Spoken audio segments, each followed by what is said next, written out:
Hey everybody, Norm over here, and I've got my friend Lowell Cauffiel over here. Yeah. And Lowell is a crime writer, a crime author, Yeah, novelist, yeah. novelist, and writes books and done some movies and stuff like that. And this is his latest book. It's called Below the Line, which I have read, and it's actually really good. Your development of characters is excellent. And so if you like crime stories, it's really good. You know, just your lingo when you're talking about, putting the lines out from your characters, sounds like, do you ever do time or what? You know? No, but I've spent a lot of time interviewing psychopaths in prison, and And then you come here and interview yeah, right. me. Hey, I feel right at one home. psychopath to another. You know, I feel so- right at home. All right. Well, when I was a journalist in Detroit, I covered a lot of crime and spent a lot of time with criminals, and so that's kind of where I picked up the whole attitude. It's an attitude more than anything. Yeah. No, it's very good. It's very authentic, where you kind of feel like you must have spent some time with some of these brainiacs. You know? Yeah, right. So anyhow, this is a really good book. I would suggest that you get it and read it, and who knows, maybe one day it'll be a movie. Yeah. And you also wrote a lot for music magazines. Yeah, I actually got my start as a music journalist. I wrote for Rolling Stone in the 70s, and a great period of American music, you know. Cool. Wrote for Rolling Stone, Cream magazine, the legendary Cream magazine, Guitar Player magazine, Contemporary Keyboard. Had some great interviews. I had the last interview with Tommy Bolin, the great Tommy Bolin, before he unfortunately tragically died. Yeah. I did one of the few interviews with Jeff Beck when Blow by Blow came out, because Jeff Beck didn't want to do interviews with anybody. He didn't like reporters. Oh yeah. No, And that's a great interview. You can actually see that interview or hear it on my website, lowellcauffiel.com. I transcribed it and took the audio and put it on my website.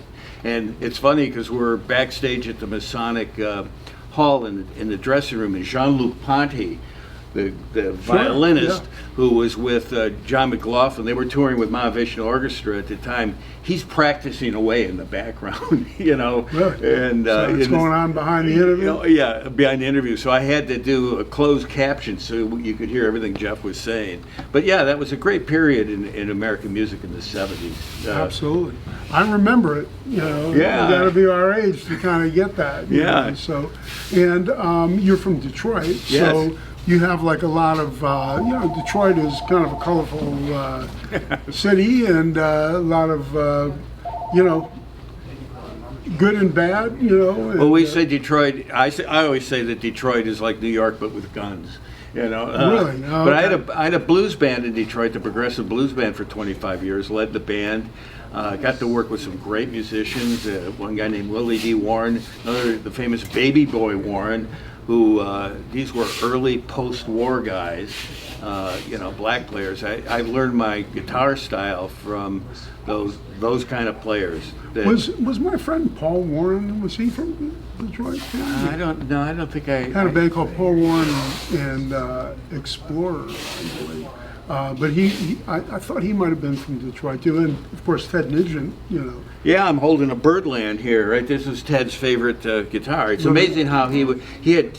I did a lot of interviews with Ted, as a matter of fact, and I've got a gold record of his hanging in my room, and he had a Birdland. He played like Cobo Hall, which is a big hall. I sold him a Birdland years ago. Oh, you did? Long, sharp cutaway Birdland. But, How he kept from feeding back, I have no idea. It's an art, you know, knowing where to stand in front of your amplifier to minimize the feedback. Yeah, he had two twins. He two twins stacked on top of each other, and I think some extension cabinets.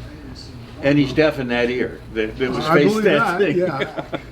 Well, all I can say is if you, in fact, we're even discussing an idea for a book and possibly a movie. I don't know. Yeah, we don't want to reveal it, though. We don't want can't anybody to steal reveal it, Norm. Yeah. So, but it's pretty cool, and it's based on truth, you know. So.